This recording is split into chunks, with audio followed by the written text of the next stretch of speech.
واقعہ کربلا تاریخ کا دردناک واقعہ ہے۔ یہ اقتدار کی جنگ نہیں تھی، اقدار کی جنگ تھی۔ دو شخصیتوں کی لڑائی نہیں تھی، دو نظریات کا ٹکراؤ تھا۔ یہ حق اور باطل کا معرکہ تھا۔ یزید ظلم کا استعارہ ہے، حسین ابن علی امن کی علامت ہے۔ یزید جبر کا پتلا ہے، حسین صبر کا پیکر ہے۔ یزید اپنی بدطینت فطرت اور اپنی طبع ناہموار کے باعث دنیا پر ذلت و رسوائی، ظلم، جبر، جور و زیادتی کی علامت بن کے ابھرا، اور حسین ابن علی رضی اللہ تعالی عنہ حق و صداقت کا نشان بن کے ابھرا۔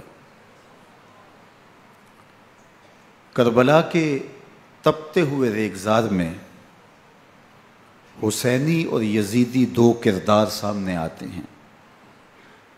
اقبال نے کہا تھا، موسیٰ و فرعون و شبیر و یزید، ایند و قوت از حیات آید پدید،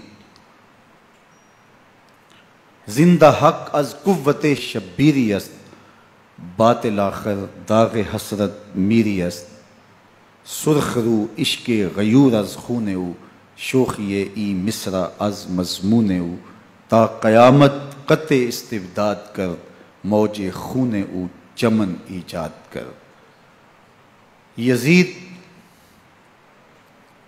بہدل کی بیٹی محسون کا ناپاک بیٹا تھا، اور حسین محمد عربی کی بیٹی فاطمہ کا شہزادہ تھا۔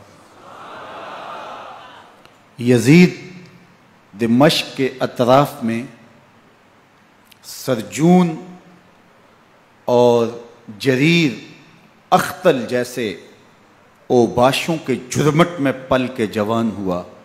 حسین کے گھر کا دروازہ مسجد نبوی کے اندر کھلتا تھا۔ یزید نشے میں دھت ہو کر کے نمازیں چھوڑ دیتا تھا۔ حسین کی کربلا کے اندر بھی نماز تہجد قضا نہیں ہوئی۔ یزید ظلم کا دوسرا نام ہے، حسین امن کی علامت ہے۔ یزید نے زندگی میں ایک مرتبہ حج کیا اور شراب کے مٹکے ساتھ لے کے آیا، اور اختل اور دیگر گویوں اور مغنیوں کو اپنے ساتھ رکھا تاکہ سفر آسانی سے کٹے۔ حسین ابن علی نے 25 حج سواری ہونے کے باوجود پیدل کیے۔ یزید حج بیت اللہ کے بعد مدینہ المنورہ آیا اور شراب کی ایک مجلس بپا کی۔ حضرت امام حسین رضی اللہ تعالی عنہ جب وہاں پہنچے تو شراب کی پھیلی ہوئی بدبو کو محسوس کرتے ہوئے فرمایا، یہ بو کیسی ہے؟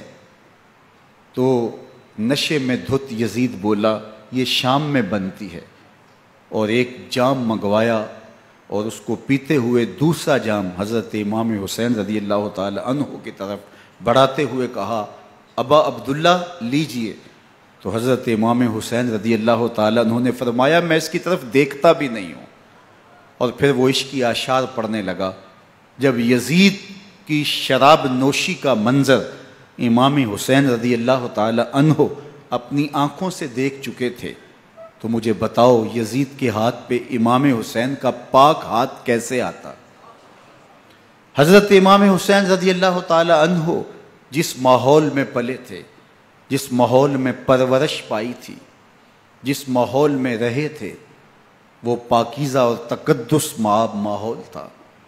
اور یزید کبھی اطراف دمشق میں، کبھی غوطہ میں، کبھی الخضرہ محل میں، اور کبھی کہاں داد عیش دیتا رہا اور لہو و لعب کے اندر مصروف رہا، اور اس کی زندگی ان چیزوں سے عبارت تھی۔ وہ محرمات کو حلال قرار دیتا، شراب نوشی اس کی ہڈیوں میں رچی ہوئی تھی، اور شریعت بیضا کا مذاق اڑایا کرتا۔ اور حسین ابن علی رضی اللہ تعالی عنہ کی دوستیاں جن لوگوں سے تھی وہ عبداللہ ابن عباس تھے، عبداللہ ابن عمر تھے، حضرت عبد الرحمن بن ابو بکر رضی اللہ تعالی عنہ تھے۔ یزید تو جوا کھیلتا رہا، یزید تو قمار بازی کرتا رہا، یزید تو شراب نوشی کرتا رہا، اور حسین ابن علی مسجد نبوی کے ممبر میں حضور کے پہلوؤں میں بیٹھتے رہے۔ زمانے نے وہ منظر دیکھا کہ سرخ رنگ کے جوڑے پہنے ہوئے حسنین کریمین حجرہ فاطمہ سے نکلتے ہیں، کم عمری کی وجہ سے کبھی گرتے ہیں کبھی سنبھلتے ہیں، اور آقا کریم خطبہ ارشاد کر رہے ہیں، خطبہ چھوڑ کے حضور نے شہزادوں کو اٹھا لیا۔ وہ منظر بھی زمانے نے دیکھا۔ حضرت عبداللہ بن شداد کہتے ہیں کہ حضور سجدے میں تھے اور سجدہ اتنا طویل ہو گیا، ہمیں لگا یا تو وحی کا نزول ہو رہا ہے یا پھر اللہ کا حکم آ گیا اور اللہ کے محبوب کی روح قبض کر لی گئی۔ لیکن میں نے جب نظریں اٹھا کے ننکیوں سے دیکھا تو کیا منظر تھا کہ حسین ابن علی حضور کی پشت پہ بیٹھے ہوئے اور میرے آقا سجدے کو طول دے رہے ہیں۔ اللہ اکبر! حسین کے لیے پیغمبر کے سجدوں کو طول دیا جا رہا ہے۔ حسین ابن علی کبھی ممبر پہ حضور کی اطراف میں بیٹھتے ہیں، وہ منظر بھی دنیا نے دیکھا کہ حضور کے مبارک کندھوں پر حسین ابن علی بیٹھے ہیں اور حضور کی زلفوں کو پکڑا ہوا ہے۔ تو حضرت عمر رضی اللہ تعالیٰ عنہ دیکھ کے کہتے ہیں واہ واہ کیسی سواری میسر آئی حسین ابن علی کو۔ تو میرے آقا مسکرا کے کہتے ہیں عمر سواری دیکھتے ہو سوار بھی تو دیکھو۔ اللہ اکبر!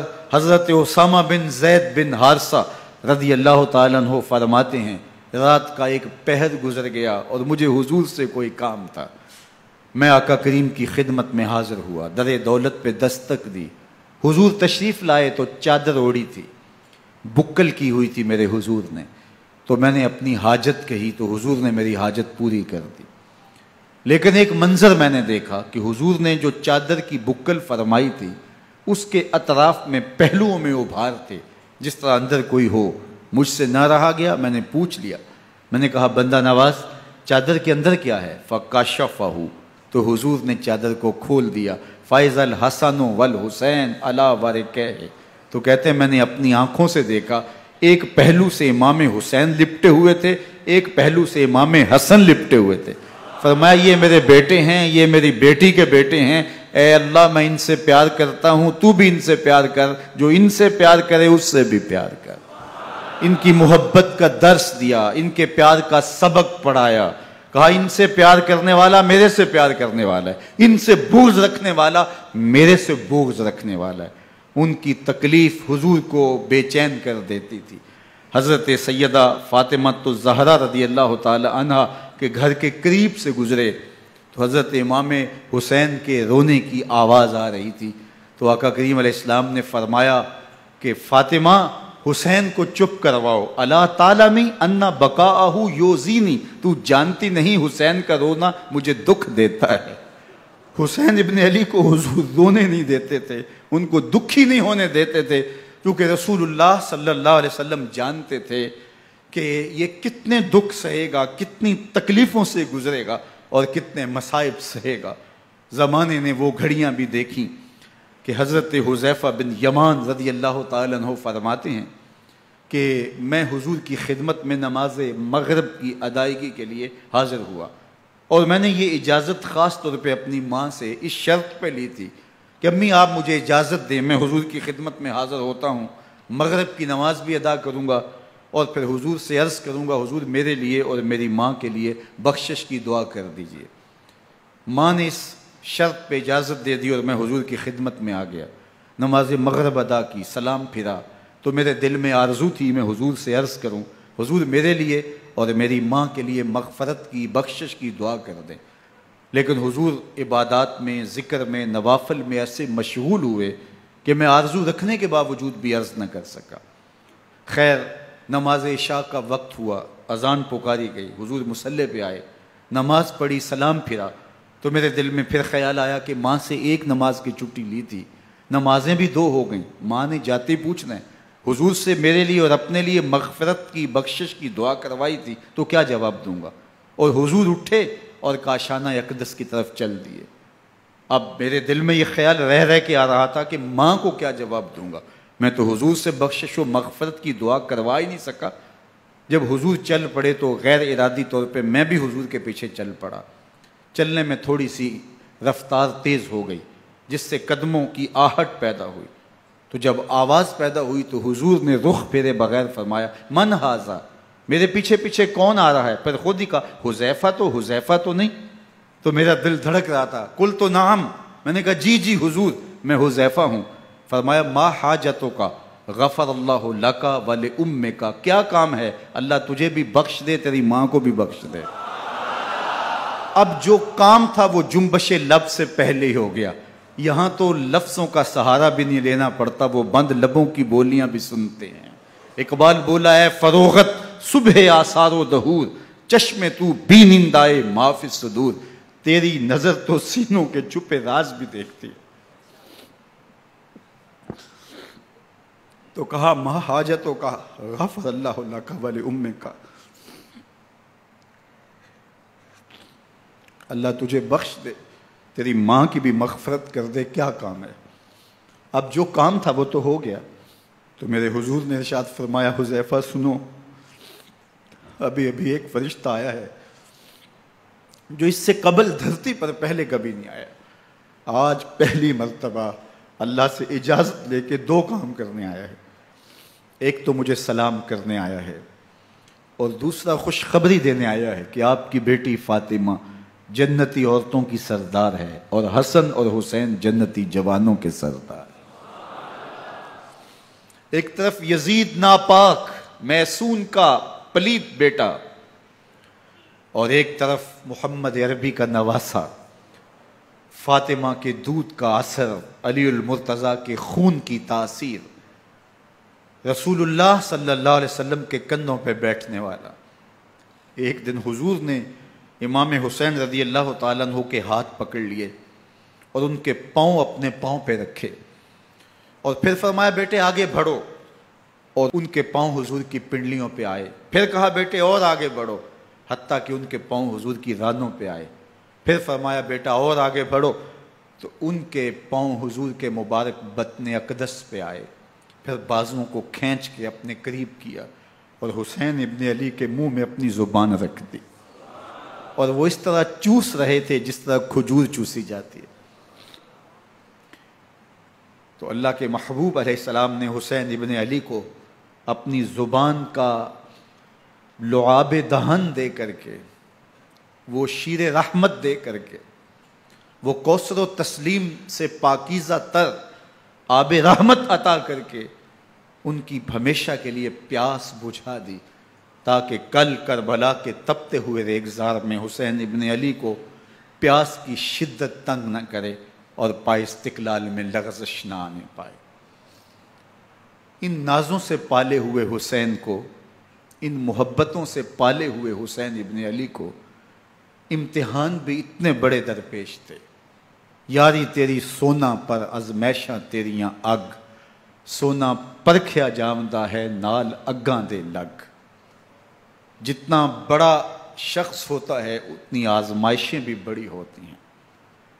پیغمبر رحمت کی آغوش میں کھیلنے والا، حجرہ فاطمہ کا جانشین، مصلی رسول کا وارث، منبر رسول صلی اللہ علیہ وآلہ وسلم پر حضور کے مبارک پہلو اور گود میں بیٹھنے والا حسین، حضور کی زبان چوسنے والا حسین، حضور کے کندھوں پہ سواری کرنے والا حسین، آقا کریم علیہ الصلوۃ والسلام کے مبارک سجدے کی حالت کے اندر حضور کی پشت پہ کھیلنے والا حسین، جس حسین کا دروازہ مسجد نبوی کے اندر کھلتا تھا اور یزید کی کرتوتوں کے چشم دید گواہ تھے۔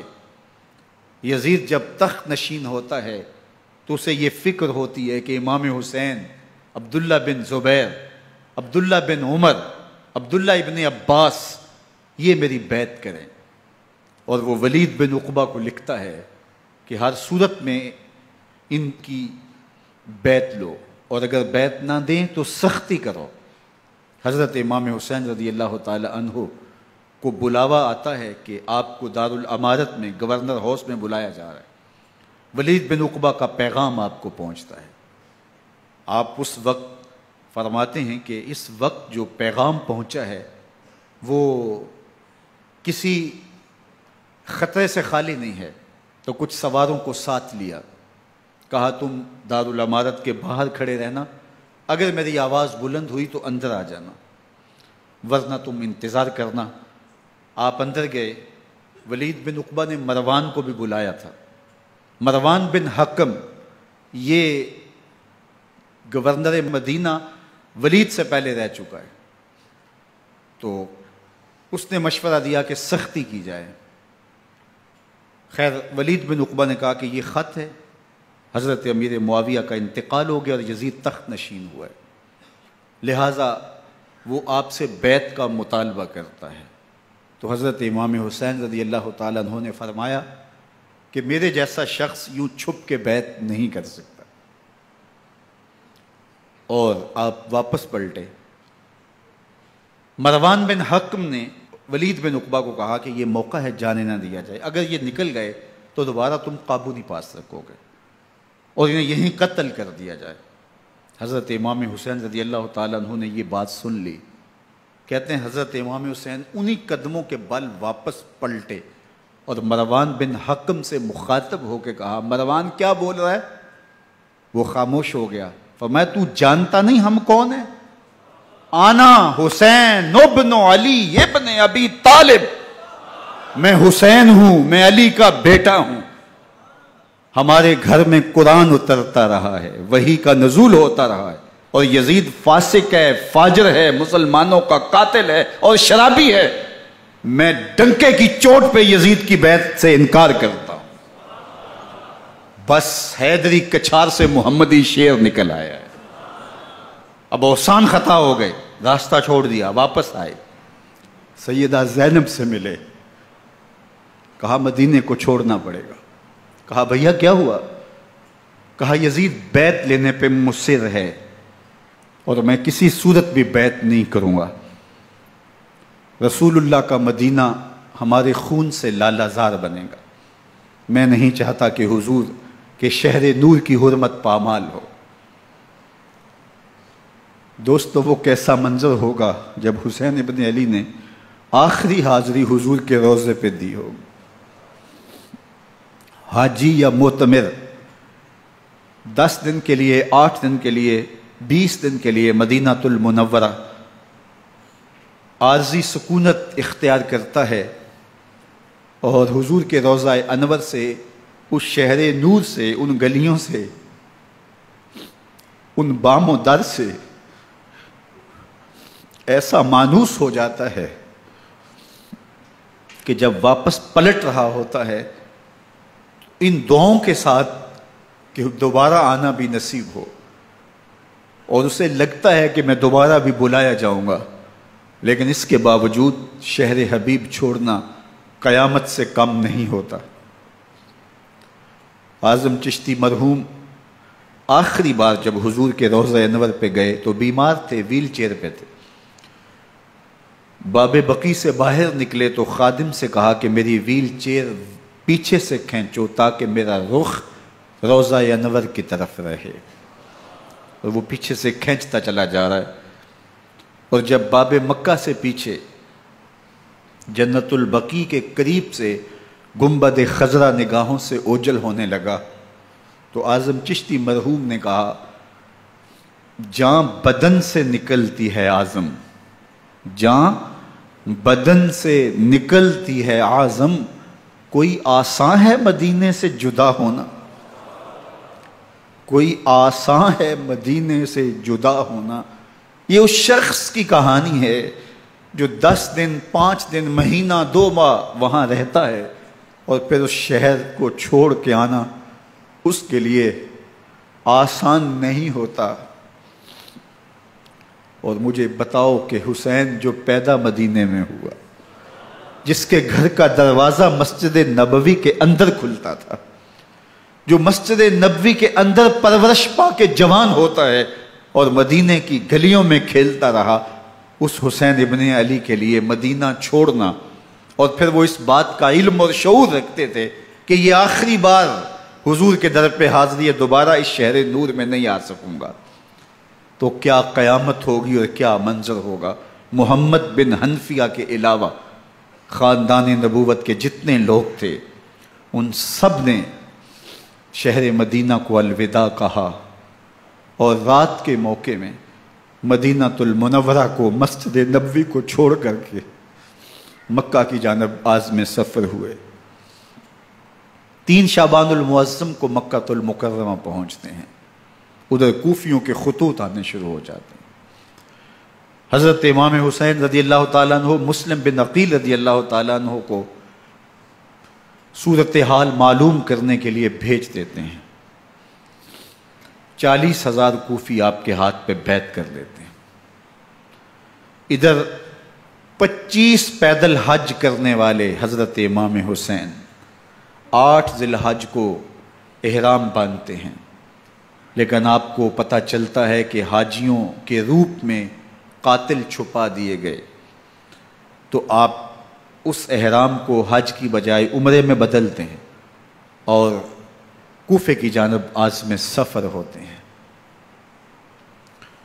کائنات والو، ذرا سینے پہ ہاتھ رکھ کے دیکھو کہ یہ کتنا مشکل مرحلہ تھا۔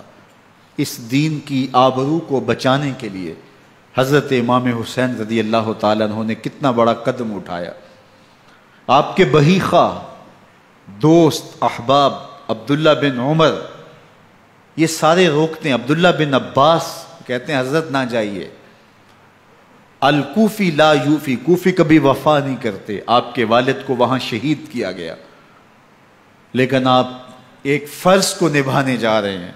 میرے غم گسارو، میرے مہربانوں، نہ روکو مجھ کو جانے دو، مجھے نانے کے دی کی ڈوبتی کشتی بچانے دو، میں جاتا ہوں کہ دنیا پر وفا کا نام رہ جائے، میں رہوں نہ رہوں پر عظمت اسلام رہ جائے۔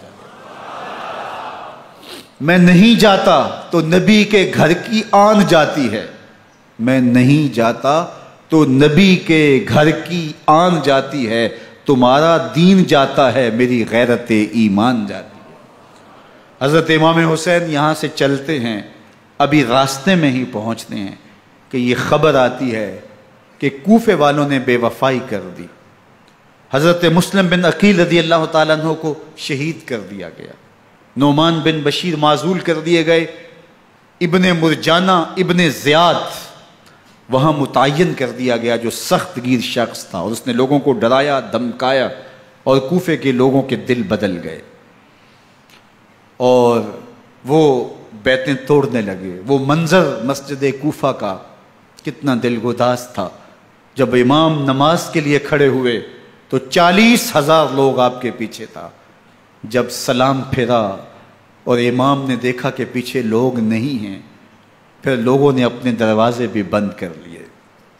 رات کی تنہائیاں ہیں اور حضرت مسلم بن عقیل کو کوئی پناہ دینے والا نہیں ہے، لوگوں نے دروازے بند کر لیے کہ کہیں ہمارے گھر میں نہ آ جائیں اور ہم مشقت اور حکومتی تشدد کا شکار نہ ہوں۔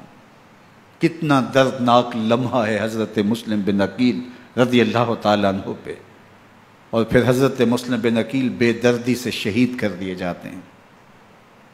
آپ ابھی راستے میں ہیں، یہ ساری کہانی پہنچتی ہے کہ حضرت مسلم شہید کر دیے گئے اور بے دردی سے شہید کر دیے گئے۔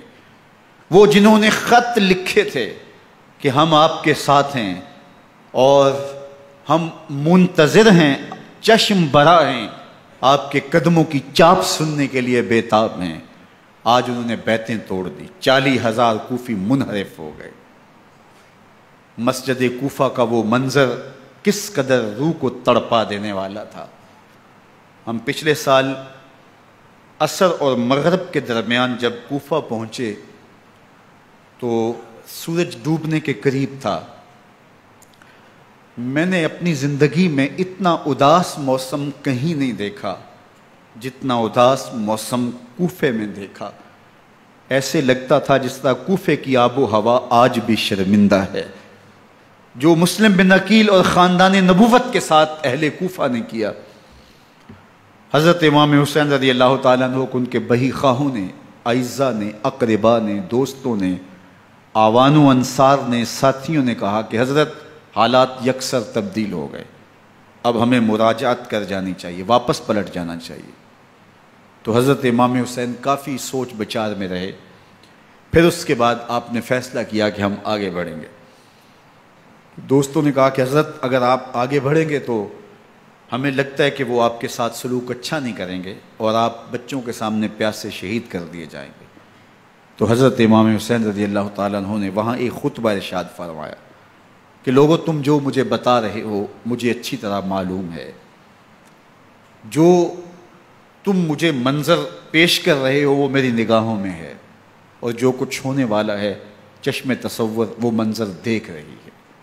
کیونکہ حضرت امام حسین رضی اللہ تعالیٰ عنہ کی شہادت کی خبر حضرت امام حسین کے پیدا ہوتے ہی خاندان نبوت میں عام تھی۔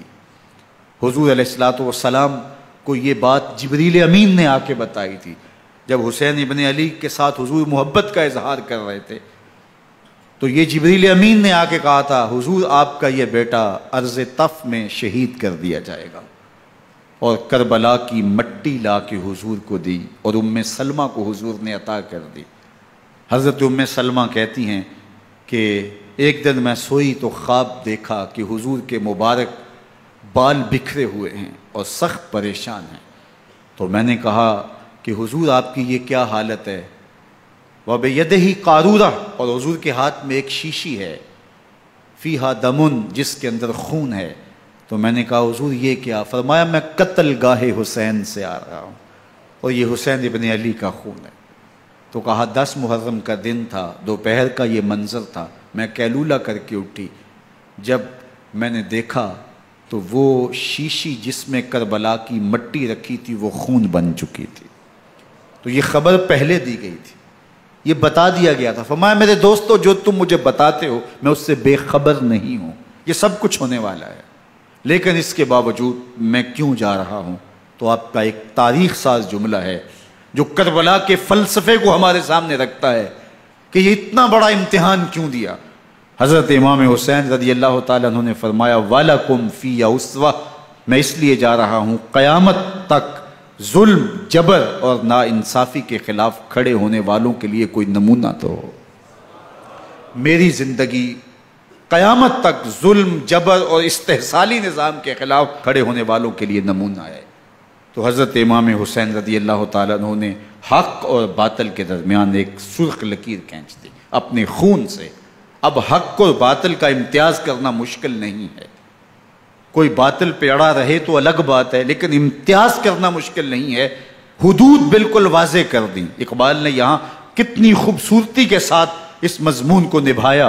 سرخ رو عشق غیور از خون او، شوخی این مصر از مضمون او، تا قیامت قطع استبداد کر، موج خون او چمن ایجاد کر۔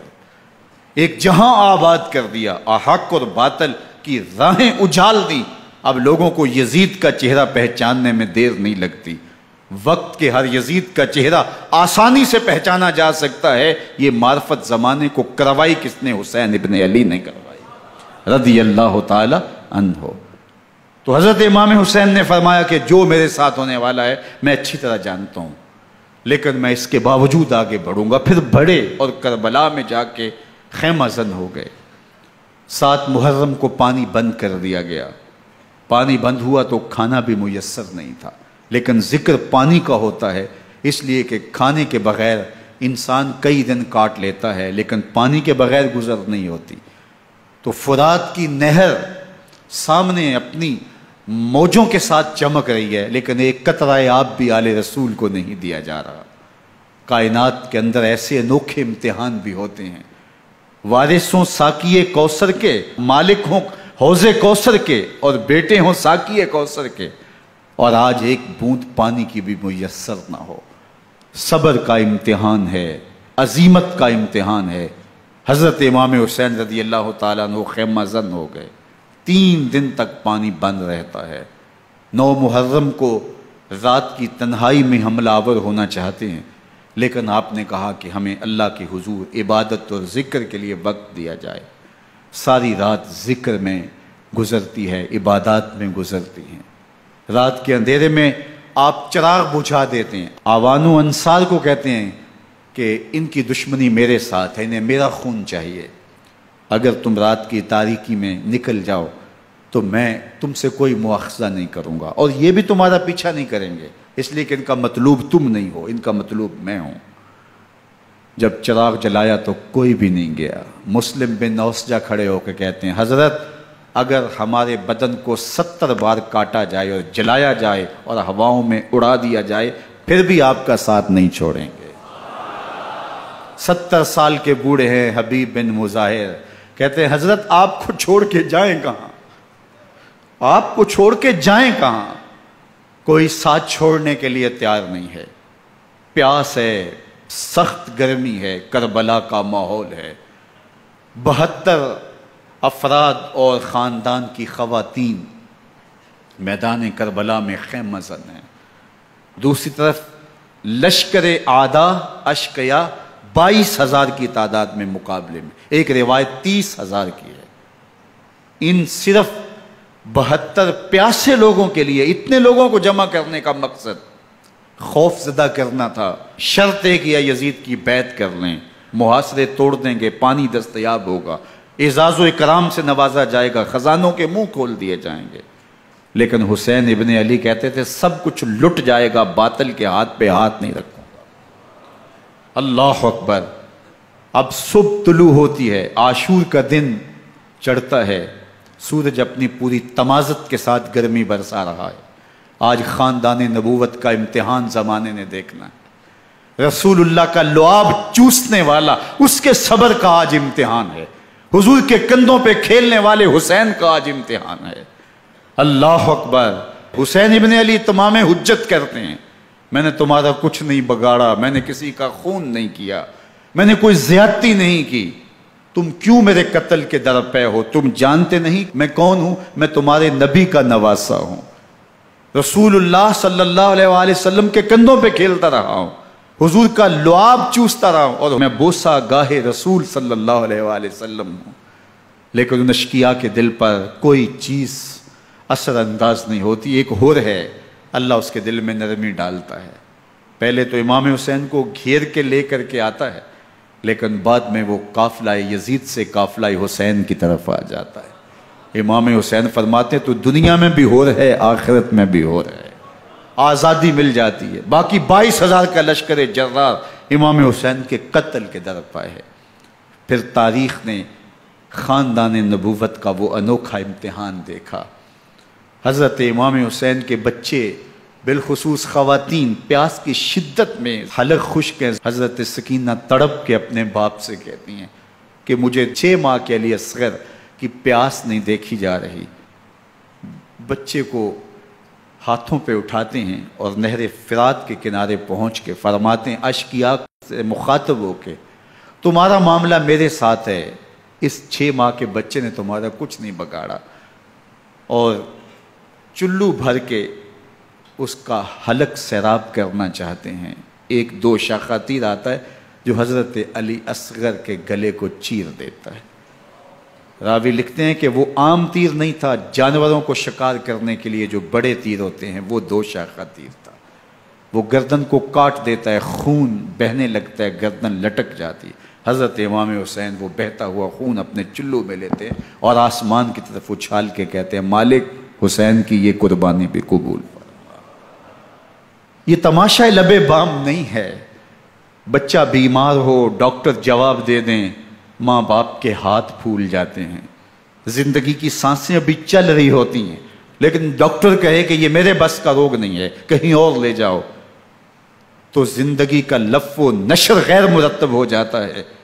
میں سلام پیش نہ کروں حسین ابن علی کو، 6 ماہ کا علی اصغر ہاتھوں میں دم توڑتا ہے، گردن لٹک جاتی ہے، خون بہ رہا ہے، اب خیموں کی طرف بڑھ رہے ہیں، لیکن زبان پہ شکایت نہیں ہے، کہتے ہیں مالک حسین کی یہ قربانی قبول کر لے۔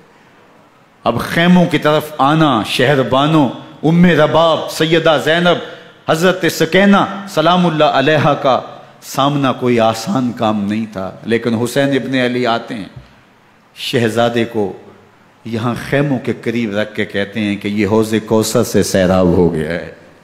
اللہ اکبر، کوہرام مچ جاتا ہے خیموں کے اندر، کیا منظر ہوگا اور ان کو کن الفاظ کے پیرائے میں ڈھال کر کے ان کیفیات کو بیان کیا جا سکتا ہے جو اہل بیت کے خیموں کے اندر علی اصغر کی شہادت کے بعد کا منظر رقم ہو رہا ہوگا۔ اللہ اکبر، ادھر اشکیا آوازیں دے رہے ہیں، مبارزت کے لیے پکار رہے ہیں۔ زمانے نے پھر وہ منظر بھی دیکھا کہ جوان بیٹے کو 18 سال کی کمائی حضرت امام حسین میدان عمل میں بھیج رہے ہیں۔ وہ علی اکبر جو حسین کا نور نظر ہے، آنکھوں کا قرار ہے، دل کی تسکین ہے۔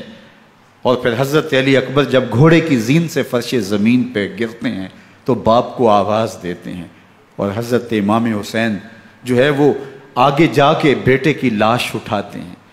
اللہ اکبر، 18 سال کے بیٹے کی لاش کو کندھوں پہ اٹھا کے خیموں تک لاتے ہیں اور ہاتھ پھیلا کے کہتے ہیں مالک حسین کی یہ قربانی بھی قبول فرما۔ کبھی قاسم بن حسن کی لاش اٹھا کے لاتے ہیں، کبھی اون و محمد کی لاشیں اٹھا کے لاتے ہیں، بھتیجوں کی، بھانجوں کی، بھائی عباس کے کٹے ہوئے بازو اور زخموں سے چھدا ہوا لاشا۔ کیا کیا قیامتیں تھیں جو اس کربلا کے ایک میدان کے اندر نہیں توڑی گئیں۔ حضرت امام حسین پر دکھ پہ دکھ، تکلیفوں پہ تکلیفیں۔ اب 71 لاشیں اٹھا کے خیموں تک پہنچا چکے، اور ادھر مبارزت کی دعوت دی جا رہی، آؤ میدان عمل میں آؤ، اب دیر کیوں کر رہے ہو۔ رسول اللہ کا حرم، رسول اللہ کی شہزادیاں جو نازوں میں پلی تھیں، وہ کلیاں جو شبنم کا بوجھ بھی گوارا نہیں کر سکتی تھی، آج مصیبتوں کے پہاڑ ٹوٹ گئے۔ حضرت امام حسین کبھی شہربانوں کو، کبھی رباب کو دلاسا دیتے ہیں، کبھی حضرت زینب کو کہتے ہیں۔ حضرت زینب کربلا کے اس میدان کے اندر بڑے حوصلے کے ساتھ اپنے بھائی کے ساتھ کھڑی رہی، اپنے 2 بیٹے راہ خدا میں پیش کیے، ان کی لاشیں وصول کیں، لیکن زینب جس جرأت کے ساتھ، جس پامردی کے ساتھ اس سارے منظر کو حوصلے کے ساتھ سہتی رہی، وہ یقیناً حوصلہ سیدہ زینب سلام اللہ علیہا کا ہی ہے۔ لیکن یہ وہ منظر تھا کہ زینب کا دل بھی ڈول گیا جب حسین ابن علی گھوڑے پہ بیٹھنے لگے اور ان کو گھوڑے میں بٹھانے والا کوئی نہیں تھا، اور جو بھی سوار جاتا پھر واپس اس کی لاش ہی آتی اور حسین ابن علی لے کے آتے۔ آج حسین ابن علی جا رہے ہیں، زندگی کا سارا سرمایہ لٹ رہا ہے، حضرت زینب سلام اللہ علیہا سنبھل نہیں رہی۔ حضرت امام رضی اللہ تعالیٰ عنہ اٹھے اور آپ نے حضرت زینب کو صبر کی تلقین کی اور کہا کہ صبر ہی بہترین ذریعہ ہے اور اللہ کی قربت کا ایک بہترین سبب ہے، اور ان کو صبر کی تلقین کرتے ہوئے فرمایا کہ میرے بعد تم نے اس ذمہ داری کو سنبھالنا ہے اور ان مخدرات اسلام کی، ان شہزادیوں کے پردے کی تم نے حفاظت کرنی ہے۔ اور پھر گھوڑے کی زین کس کے امام حسین لشکر اشکیا کی طرف بڑھتے ہیں۔ اب خیموں سے سسکیوں کی آواز آ رہی ہے، ان کا سردار، ان کا تاجدار آج سب کو چھوڑ کے کربلا کے میدان کی طرف بڑھ رہا ہے۔ جرم کیا کیا، قصور کیا کیا، اس نے کیا زیادتی کی کہ آج نیزوں اور انیوں کے مقابلے میں 22,000 کا لشکر حضرت امام حسین پہ ٹوٹ پڑتا ہے۔ آپ پھر اتمام حجت کرتے ہیں، میں نے کسی کو قتل نہیں کیا، خون ناحق نہیں بہایا، میرے خون کے درپے کیوں ہو، اپنی آخرت کیوں برباد کرتے ہو، تم جانتے نہیں میں کون ہوں، میں تمہارے نبی کا نواسا ہوں۔ لیکن ابن زیاد کہتا ہے مقابلے میں آؤ۔ پھر حضرت امام حسین رضی اللہ تعالیٰ عنہ مقابلے میں آتے ہیں، اور جب گھوڑے کو ایڑ لگا کے دشمن اشقیاء پہ ٹوٹتے ہیں تو پھر ایسا منظر ہوتا ہے کہ وہ بھیڑ بکریوں کی طرح آگے بھاگتے ہیں۔ 71 زخم کلیجے پہ لیے شجاعت کا یہ پیکر جب میدان میں آتا ہے، آواز آتی ہے یہ کون ذی وقار ہے، بلا کا شاہ سوار ہے، لباس ہے پھٹا ہوا غبار سے اٹا ہوا، تمام جسم نازنی چھدا ہوا کٹا ہوا، یہ نبی کا نور عین ہے، یہ بالیقین حسین ہے، یہ حسین ابن علی ہے رضی اللہ تعالیٰ عنہ۔ پھر چاند بادلوں میں گھر جاتا ہے، شامی گنڈے تیر برساتے ہیں، تلواروں سے آپ کے بدن پر ضربیں لگاتے ہیں اور نیزوں سے آپ کے بدن کو پرو دیتے ہیں۔ جب آپ کا پیراہن بعد میں اتارا گیا تو آپ کے پیراہن میں 122 سوراخ تیروں کے تھے، 33 زخم تلواروں کے اور 34 گھاؤ نیزوں کے تھے۔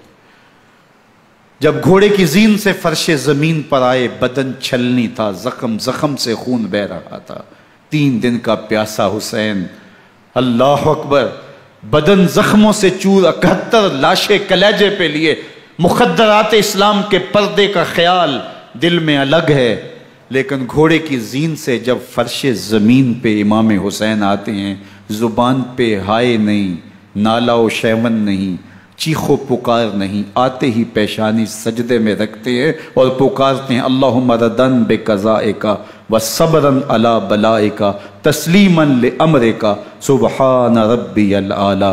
مالک گھر لٹا کے، بچے لٹا کے، خاندان سب کچھ قربان کر کے، اپنے بدن کو زخموں سے چھلنی کروا کے، تیروں اور نیزوں کی انیوں سے اپنے آپ کو زخمی کروا کے، تیرے حضور سر جھکا کے یہ اقرار کرتا ہوں کہ حسین تیری تقدیر پہ راضی ہے، مالک تو بھی بتا، تو بھی حسین پہ راضی ہوا ہے کہ نہیں ہوا؟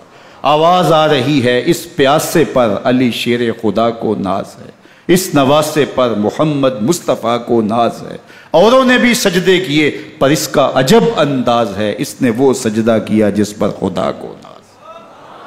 حسین ابن علی رضی اللہ تعالیٰ عنہ کا سر انور دستے قاتل نے تب کاٹا جب وہ سجدے میں جھکا ہوا تھا۔ یزید نے کہا میں بیعت لوں گا، امام حسین نے کہا کبھی بھی نہیں دوں گا، یہ سر کٹ سکتا ہے جھک نہیں سکتا۔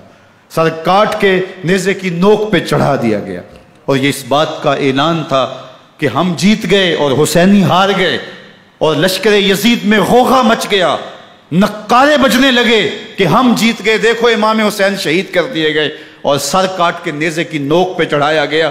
لیکن لشکر یزید سے ہی آواز آئی یہ کیسا سر ہے جو کٹ کے بھی سر بلندی ہے، کٹ گیا ہے پھر بھی اونچا ہے، اللہ اکبر، یہ سر سجدے میں کٹا ہے، رب کے حضور عبادت کی حالت میں کٹا ہے، حسین آج بھی سجدے میں ہے، اللہ اکبر، حسین آج بھی سجدے میں ہے، بلکہ کٹے ہوئے سر کا رخ زمین کی جانب تھا اور کٹی گردن آسمان کی طرف، یوں نیزے پہ پرویا گیا، اللہ اکبر۔ ایک شاعر نے نقشہ کھینچا، بآنکھ سر نیزے پہ اور سوئے زمین ہے روح، یعنی سجدہ ثانی کی ہے آرزو۔ رکعت کے 2 سجدے ہوتے ہیں، ابھی ایک سجدہ ہوا تھا کہ دست قاتل نے سر کاٹ دیا، کہا حسین کی پیشانی میں دوسرے سجدے کی تمنا مچل رہی ہے۔ یہ تھا حسین ابن علی کا سجدہ، ساری زندگی رب کے حضور سجدہ قضا نہیں ہونے دیا۔ آج پانی نہیں ہے، اللہ اکبر، آج تیمم کر لیتے ہیں، آج اپنے خون کو اوڑھ کر کے حسین نے اپنی پیشانی اپنے مالک کے حضور جھکا کر کے عظیمت کی وہ انوکھی داستان رقم کر دی کہ صدیاں گزرنے کے باوجود بھی ان کی یادوں کے چراغ روشن ہیں۔ جب حضرت امام حسین اور دوسرے آیان و انصار کو شہید کر دیا گیا تو ان کے سر نیزوں کی نوک پہ چڑھا دیے گئے، حضرت امام حسین کا کٹا ہوا سر اور باقی 71 افراد کے کٹے ہوئے سر نیزوں کی نوک پہ، اور 10 سواروں کو ابن سعد نے کہا کہ ان کو رون دو، اور گھوڑوں کی ٹاپوں تلے حضرت امام حسین رضی اللہ تعالیٰ عنہ اور ان کے آوان و انصار کو جو ہے وہ روندا گیا، حتیٰ کہ ان کی استخوان مبارک، ان کی ہڈیاں بھی چور چور ہو گئیں۔ روننے سے قبل ان کا لباس اتار لیا، ان کے کپڑے اتار لیے گئے۔ اللہ اکبر، کیسی دردناک گھڑیاں تھیں۔ یزید کا صرف یہی بد کرداری کا مرحلہ نہیں تھا، اس کربلا کے صحرا کے اندر یزید نے جس طرح امام حسین رضی اللہ تعالیٰ عنہ کو شہید کیا اور حضرت امام حسین کے خاندان کو شہید کیا، جب مدینہ المنورہ پر یزید نے مسلم بن عقبہ کو مقرر کیا، جس کو بزرگوں نے مصرب بن عقبہ کہا ہے، تو اس کو کہا 3 دن تک مدینے کا حرم تمہارے لیے حلال ہوگا، جو چاہو تم کرنا، اور شامی فوجوں کو اجازت ہوگی۔ تو وہاں بھی انہوں نے 10,000 تابعین اور 700 صحابہ کو شہید کیا۔ حضرت ابو سعید خدری رضی اللہ تعالیٰ عنہ گھر سے باہر نکلے، کافی بوڑھے ہو چکے تھے، تو انہوں نے حضرت ابو سعید خدری کو پکڑ لیا، کہا تم کون ہو؟ کہا مجھے ابو سعید خدری کہتے ہیں۔ تو کہا ہاں تمہارا نام سنا ہے، اور داڑھی سے پکڑ کے کھینچا اور کہا کہ ہے تمہارے پاس جو ہمیں دو؟ تو کہا کہ میرے پاس تو کچھ بھی نہیں، میں تو فقیر آدمی ہوں۔ تو ان کے گھر ان کو لے گئے، تو 2 کبوتر رکھے تھے حضرت ابو سعید خدری نے، تو وہ کبوتر لوٹ کے لے گئے۔ اللہ اکبر۔ حضرت ابن سنان رضی اللہ تعالیٰ عنہ کو، جو حضور کے علم بردار تھے فتح مکہ کے دن، ان کو ستو پہلے پلائے اور پھر ان کی گردن کاٹی گئی، اور کہا یہ ہے وہ ستو جو تم زندگی میں آخری بار پیو گے۔ ایک گھر میں داخل ہوئی شامی فوج، تو ایک خاتون کے ابھی بچہ پیدا ہوا تھا، اور قابلہ نے، دائیا نے، وہ بچہ ماں کی چھاتی پہ لٹایا، اور وہ ماں کا پہلا دودھ پی رہا تھا۔ تو یہ جا کے کہنے لگے نکالو تمہارے پاس جو کچھ ہے۔ تو اس خاتون نے کہا تم جانتے ہو یہ بچہ کون ہے؟ تو انہوں نے کہا ہم نہیں جانتے۔ کہا یہ حضرت ابن ابی کبشہ انماری رضی اللہ تعالیٰ عنہ کا بچہ ہے، اور یہ وہ صحابی ہیں کہ جو بیت الشجرہ کے موقع پہ حضور کے ہاتھ پہ بیعت کرتے ہیں۔ انہوں نے اس چیز کا لحاظ نہ کیا کہ جو کچھ ہے وہ ہمیں دو، ورنہ تیرے بچے کو نہیں چھوڑیں گے۔ تو ماں بچے سے مخاطب ہو کے کہتی ہے، ابھی بچہ پیدا ہوا ہے اور ماں سے پہلا دودھ پی رہا ہے، کہ بیٹے اگر میرے پاس کچھ ہوتا، وہ قیمتی سے قیمتی چیز بھی ہوتی، تیری جان کے لیے قربان کرتی، لیکن اس وقت میرے پاس کچھ ہے نہیں۔ تو ایک شکی آگے بڑھا اور بچے کو ایک ٹانگ سے پکڑ کے کھینچ کے دیوار کے ساتھ پٹک کے مارا، جس سے دماغ کا بھیجا نکل گیا۔ کیا کیا زیادتیاں نہیں کی۔ 700 صحابہ حرہ کے واقعہ میں شہید کیے یزید نے، اور 10,000 تابعین شہید کیے۔ مسجد نبوی میں ممبر رسول کے ساتھ گھوڑے باندھے، اور وہ ممبر رسول اور مصلی رسول کے قریب لید کرتے رہے۔ حضرت سعید بن المسیب فرماتے ہیں میں نابینا تھا اور حضور کے روضہ انور کے پاس بیٹھا تھا، اور یزید کے سپاہی آتے، جو بھی مسجد میں نظر آتا پکڑ کے لے جاتے، مجھے نابینا سمجھ کے چھوڑ دیتے، لیکن میں پریشان تھا کہ ظہر کا وقت ہوگا، عصر کا وقت ہوگا، مغرب عشاء کا وقت ہوگا، نہ اذان، نہ اقامت، نہ جماعت، تو کیسے مجھے پتہ چلے گا کہ نماز کا وقت ہو گیا، اور کیسی میری نمازوں کا کیا بنے گا؟ میں اس فکر میں بیٹھا تھا۔ لم ازل اسمع الاذان والاقامت من قبل رسول اللہ صلی اللہ علیہ وآلہ وسلم۔ فرماتے ہیں جب بھی پھر نماز کا وقت آیا، گنبد خضرا سے اذان کی بھی آواز آئی، اقامت کی بھی آواز آئی۔ 3 دن تک مسجد نبوی کے اندر گھوڑے بندے رہے، اور مدینہ کی حرمت پامال کی۔ مدینہ کے گھروں کے اندر یہ بدکماش داخل ہوئے، اور جو بدکاریاں انہوں نے کی کلیجہ منہ کو آتا ہے۔ 1002 شیزائیں ان بدکاروں کی بدکاریوں کی وجہ سے کنواری حالت کے اندر حاملہ ہوئی۔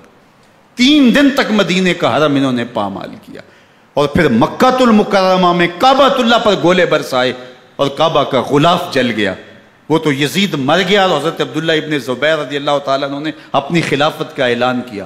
یزید کے یہ کرتوت تھے، ادھر اہل مدینہ کو ستایا، ادھر اہل مکہ کو ستایا، اور رسول اللہ صلی اللہ علیہ وسلم کے خانوادے کی بے حرمتی اور توہین کی۔ نہ صرف انہیں قتل کیا گیا، ان کی لاشوں پہ گھوڑے دوڑائے۔ ابن سعد اور شمر جو ہے وہ خیموں میں داخل ہوا، اور مخدرات اسلام کی چادریں چھیننے کی کوشش کی۔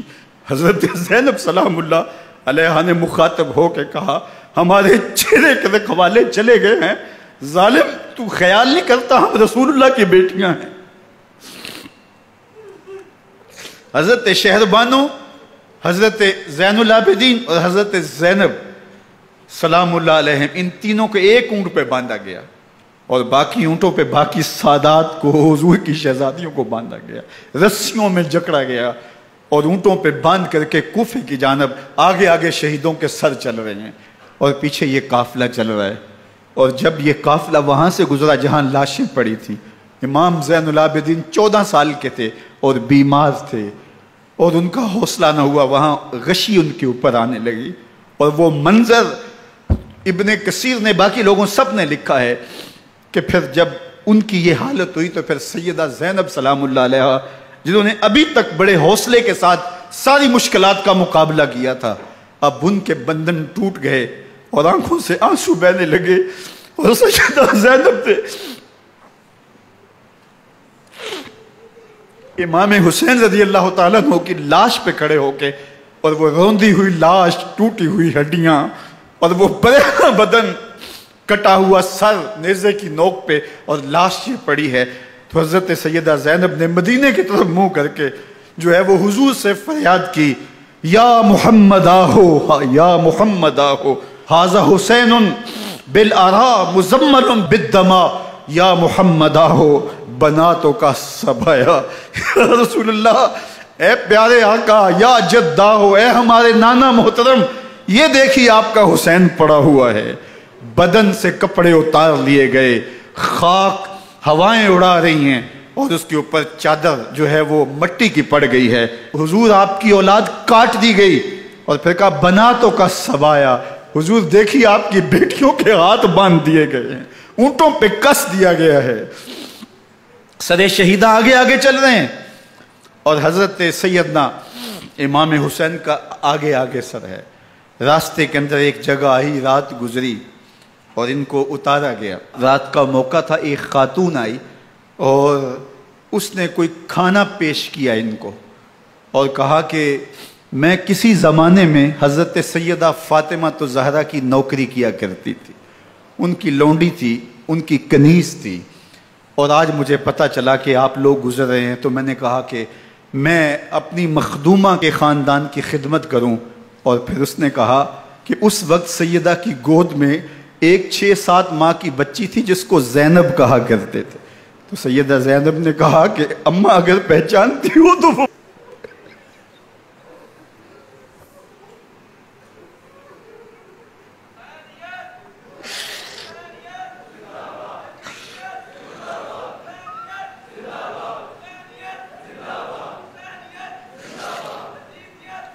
یہ تاراج اور لٹا ہوا کارواں پھر وہاں سے کوفے میں کیسے پہنچا، اور کوفے کے اندر سیدہ زینب سلام اللہ علیہا نے وہ یزید کے دربار میں، ابن زیاد کے دربار میں وہ جرأت آمیز جو باتیں کہیں، اللہ اکبر، زینب کی زبان میں علی کی خطابت بول رہی تھی، اور پھر دشمن اور دوست سارے رونے لگے، اور وہ کیا دل گداز منظر تھے۔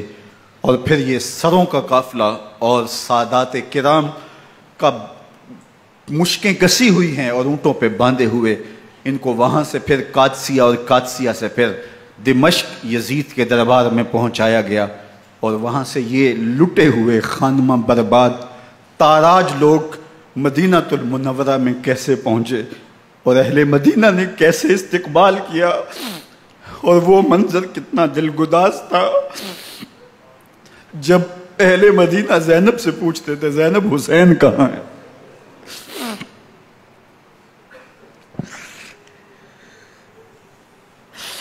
بے مروت بے وفا تیرا بھی کیا افسانہ ہے، جس نے اپنی ہی شمع کو گل کیا تو وہ پروانہ ہے۔ اپنے پیغمبر کے شہزادوں کو اور اپنے پیغمبر کی شہزادیوں کو جو دکھ اس امت نے دیے، یہ کائنات کی ایک انوکھی داستان ہے۔ اللہ ہمیں اسوہ شبیری پہ عمل کی توفیق عطا کرے اور ان کے نقوش پاک کی برکتیں دے، اہل بیت کی محبت ہماری روحوں میں جذب کر دے، اور جس عظیمت کے ساتھ، جس حوصلے کے ساتھ انہوں نے دکھوں کو جھیلا، جو دہکتی آگ کے شعلوں پہ سویا وہ حسین، جو جواں بیٹے کی میت پر نہ رویا وہ حسین، جس نے سب کچھ کھو کے کچھ نہ کھویا وہ حسین، مرتبہ اسلام کا جس نے دوبالا کر دیا، خون نے جس کے دو عالم میں اجالا کر دیا، جو کہ سوزے غم کو سانچے میں خوشی کے ڈھال کے، مسکرایا موت کی آنکھوں میں آنکھیں ڈال کے۔ اے حسین ابن علی تم پر سلام، نازش آل نبی تم پر سلام۔ ذرا میرے ساتھ یہ پڑھ لیجئے، اے حسین ابن علی تم پر سلام، نازش آل نبی تم پر سلام، تم پہ لاکھوں رحمتیں لاکھوں سلام، اے شہیدان محبت کے امام، لالا گوں لالا بدن لالا کفن، اے چمن اندر چمن، زندگی ہی زندگی تیری حیات، اے حیات اندر حیات اندر حیات، افتخار ملت بیضا ہے تو، رب کعبہ کی قسم یکتا ہے تو، فخر کا دل میں دریچہ باز کرنا چاہیے، جن کا تو آقا ہے ان کو ناز کرنا چاہیے۔ وآخر دعوانا ان الحمدللہ۔